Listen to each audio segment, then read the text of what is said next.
Study IQ IAS, अब तैयारी हुई अफोर्डेबल।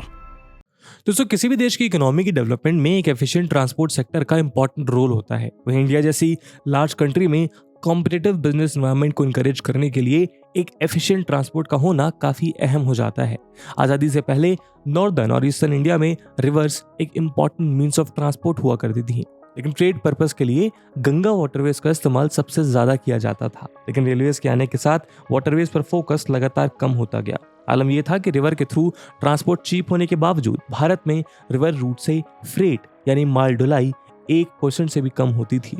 यही वजह है कि ट्रांसपोर्ट कॉस्ट को कम करने के लिए और सेफ्टी गुड्स को एक जगह से दूसरी जगह पहुंचाने के लिए गवर्नमेंट ने देश भर में वाटरवेज डेवलप करने का फैसला किया, जहां गवर्नमेंट ने नेशनल वाटरवेज एक्ट 2016 के तहत 111 इनलैंड वाटरवेज को नेशनल वाटरवेज डिक्लेयर किया था। देश के इंपॉर्टेंट वाटरवेज में से एक है नेशनल वाटरवे 5। ये वाटरवे ट्रांसपोर्ट और टूरिज्म को फैसिलिटेट करने के अलावा उड़ीसा के तालचेर के कोल बेल्ट को धर्मा और पारादीप जैसे पोर्ट से कनेक्ट करता है। लेकिन एडमिनिस्ट्रेटिव उदासीनता के चलते इस एम्बिशियस नेशनल वाटरवे 5 का कंस्ट्रक्शन डिले होता जा रहा है। लेकिन अभी न्यूज सामने आई है कि सेंट्रल गवर्नमेंट 12,000 करोड़ रुपए की कॉस्ट से ब्राह्मणी इनलैंड वाटरवेज का डेवलपमेंट कर रही है, जिससे 4 इंडस्ट्रियल क्लस्टर्स को काफी बेनिफिट होगा। आज के डिस्कशन में हम इसी ब्राह्मणी इनलैंड वाटरवेज की चर्चा करेंगे, जहां इस वीडियो के माध्यम से इसके रिगार्डिंग हम सभी अपडेट्स को जानने का प्रयास करेंगे। साथ ही ये भी जानेंगे कि इस रूट के ऑपरेशनलाइज्ड होने से ओडिशा के साथ साथ ये पूरे देश के लिए कैसे बेनिफिशियल होगा। तो चलिए शुरू करते हैं आज का डिस्कशन। दोस्तों, ओडिशा के भरतक डिस्ट्रिक्ट में मौजूद धर्मा पोर्ट और जगत सिंहपुर डिस्ट्रिक्ट में situated Paradip port bay of Bengal के किनारे लोकेटेड देश के इंपॉर्टेंट पोर्ट्स हैं। इन दोनों पोर्ट से लार्ज नंबर में कार्गो हैंडलिंग होती है और यहाँ पर बाय ट्रेन और बाय रोड्स गुड्स लाए और ले जाए जाते हैं। लेकिन अब जल्द ही वाटरवेज के थ्रू भी गुड्स ट्रांसपोर्टेशन होगा। सेंट्रल गवर्नमेंट 4 की इंडस्ट्रियल क्लस्टर से पारादीप और धर्मा पोर्ट्स तक गुड ले जाने के लिए ओडिशा के ब्राह्मणी रिवर पर इनलैंड वाटरवेज तैयार कर रही है। इन इनलैंड वाटरवेज पर 12,000 करोड़ रुपीस की कॉस्ट आएगी। इकोनॉमिक टाइम्स की एक रिपोर्ट के अकॉर्डिंग प्रपोज प्लान के तहत गवर्नमेंट इनलैंड वाटरवे के इंफ्रास्ट्रक्चर कंपोनेंट को इंजीनियरिंग, प्रोक्योरमेंट और कंस्ट्रक्शन यानी EPC मॉडल के तहत डेवलप करेगी। EPC यानी इंजीनियरिंग, प्रोक्योरमेंट और कंस्ट्रक्शन एक ऐसा इंफ्रास्ट्रक्चर डेवलपमेंट मॉडल होता है जिसके अंडर गवर्नमेंट किसी प्राइवेट फर्म को इंफ्रास्ट्रक्चर डेवलपमेंट के लिए पे करती है और प्रोजेक्ट के कंप्लीशन के बाद उस प्रोजेक्ट से रिलेटेड सारी एक्टिविटीज गवर्नमेंट द्वारा परफॉर्म की जाती हैं। यानी ऐसे इंफ्रास्ट्रक्चर डेवलपमेंट मॉडल में इनलैंड वाटरवे की ओनरशिप गवर्नमेंट के पास ही रहेगी। सीनियर गवर्नमेंट ऑफिशियल्स के मुताबिक एक स्पेशल पर्पस व्हीकल SPV का क्रिएशन प्रोग्रेस में है, जो Coal India Limited, Inland Waterways Authority of India, Paradip port और ओडिशा गवर्नमेंट के बीच एक कोलैबोरेटिव एफर्ट है। ये एंटिटी नेशनल वाटरवे 5 को ऑपरेशनलाइज करने के लिए रिक्वायर्ड इंफ्रास्ट्रक्चर के डेवलपमेंट के लिए रिस्पॉन्सिबल होगी। वहीं रिस्पेक्टिव कंपनी बोर्ड्स ने SPV बनाने के लिए इन प्रिंसिपल अप्रूवल ले ली है। साथ ही इस प्रोजेक्ट को शुरू करने के लिए स्टेट गवर्नमेंट भी कमिटेड है। ब्राह्मणी इनलैंड वाटरवे प्रोजेक्ट को इसकी कैपिटल इंटेंसिव नेचर की वजह से सेंट्रल गवर्नमेंट से फंडिंग सपोर्ट की जरूरत होगी। रिवर में डेप्थ डिफरेंसेस को मैनेज करने के लिए ड्रेजिंग और नेविगेशनल टूल्स में मेजर इन्वेस्टमेंट की जरूरत है। रिपोर्ट्स के मुताबिक SPV पार्टनर्स द्वारा इन्वेस्टमेंट एंटिटी के शेयर होल्डिंग पैटर्न के मुताबिक होगा। इस वाटरवे को ऑपरेशनलाइज करने के लिए फिजिबिलिटी और रिक्वायर्ड वर्क स्टैब्लिश करने के लिए स्टडीज अंडरवे हैं, जिसके अगले 4 से 6 महीने में पूरे होने की उम्मीद है, जिसके बाद प्रोजेक्ट के लिए यूनियन कैबिनेट से अप्रूवल मांगी जाएगी।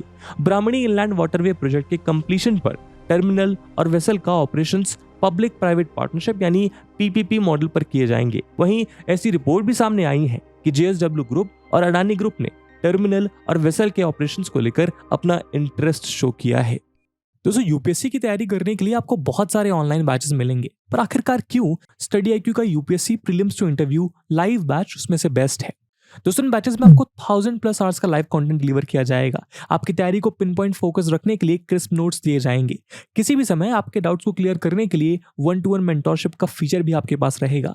प्रीलिम्स के लिए प्रैक्टिस क्वेश्चंस, मेंस के आंसर राइटिंग प्रैक्टिस और उसके बाद जो भी स्टूडेंट्स प्रीलिम्स 2024 क्लियर करेंगे उन्हें स्टडी IQ कैंपस में बुलाकर अगले 4 महीनों के लिए मेंस रेसिडेंशियल प्रोग्राम के अंडर रिगरस प्रिपरेशन कराई जाएगी बिना किसी एडिशनल कॉस्ट के। और दोस्तों, ये सब कुछ आपको मिलेगा मात्र और मात्र 29,999 के सुपर डिस्काउंटेड प्राइस पे, अगर आप AG live coupon code use करते हैं। दोस्तों 31 अगस्त को स्टडी IQ के प्रीलिम्स टू इंटरव्यू बैचेस जो कि इंग्लिश और हिंदी लैंग्वेज में है, उनमें एडमिशन लेने की लास्ट डेट है। इन बैचेस में क्लासेस की टाइमिंग इवनिंग 6 PM रहेगी। तो आप भी AG Live coupon code use करिए और पूरे देश के UPSC एस्पिरेंट्स के साथ कहिए कि अब तैयारी हुई अफोर्डेबल स्टडी IQ के साथ। इन बैचेस से रिलेटेड सभी इंपॉर्टेंट लिंक्स आपको डिस्क्रिप्शन और पिन कमेंट में मिल जाएंगी। दोस्तों ऑफिशियल्स के अकॉर्डिंग मौजूदा वक्त में नेशनल वाटरवे 5 पर 1 million ton cargo per annum ले जाया जाता है, जिसे 2030 तक बढ़ाकर 12 से 14 million ton cargo per annum पहुंचाने की उम्मीद है। एक्सपर्ट्स के मुताबिक ओडिशा के अंगुल, कलिंगानगर, जगत सिंहपुर और ढेंकानाला के इंडस्ट्रियल क्लस्टर्स में एग्जिस्टिंग रोड और रेल नेटवर्क काफी भीड़भाड़ वाले हैं। ऐसे में वाटरवेज इस समस्या से निजात दिला सकता है। इसके अलावा ब्राह्मणी इनलैंड वाटरवे के थ्रू रीजन के पोर्ट से स्टील प्लांट्स तक कोकिंग कोल इजिली इंपोर्ट किया जा सकता है। इसी तरह कोस्टल शिपिंग रूट का यूज करके तालचेर से पोर्ट्स और फिर सदर्न इंडिया के पावर प्लांट्स तक थर्मल कोल पहुंचाने में आसानी होगी। आपको बता दें कि तालचेर कोलफील्ड इंडिया में पावर ग्रेड कोल का one of the largest store house है। ये उड़ीसा के साथ साथ देश के सोशियो इकोनॉमिक डेवलपमेंट में एक मेजर रोल प्ले करता है। Ministry of ports, shipping and waterways के मुताबिक inland water transport most economical mode of transport है।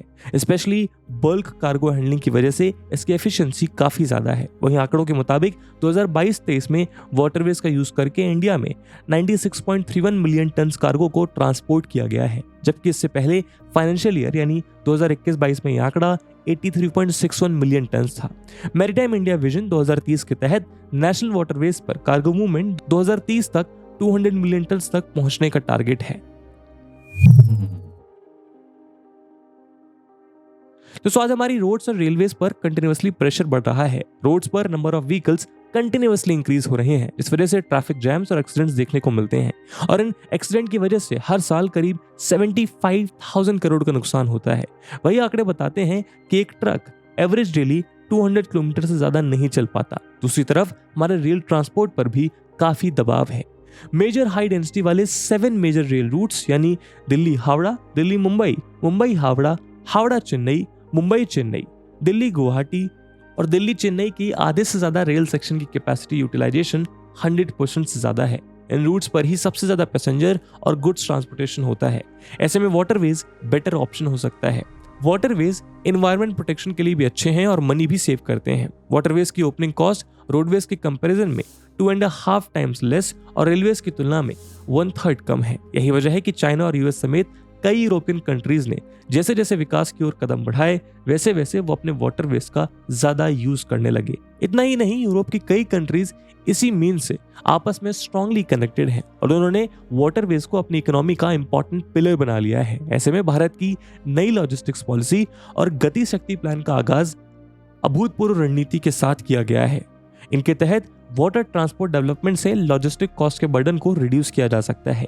इसी तरह मैरीटाइम इंडिया मिशन देश के पोर्ट्स के डेवलपमेंट और लॉजिस्टिक कॉस्ट को रिड्यूस कर मैरीटाइम इकोनॉमी से देश को बेनिफिट करने से रिलेटेड है। इसके तहत पोर्ट्स के डेवलपमेंट के साथ ही वाटरवेज का डेवलपमेंट और टूरिज्म के प्रमोशन के लिए कदम उठाए जा रहे हैं।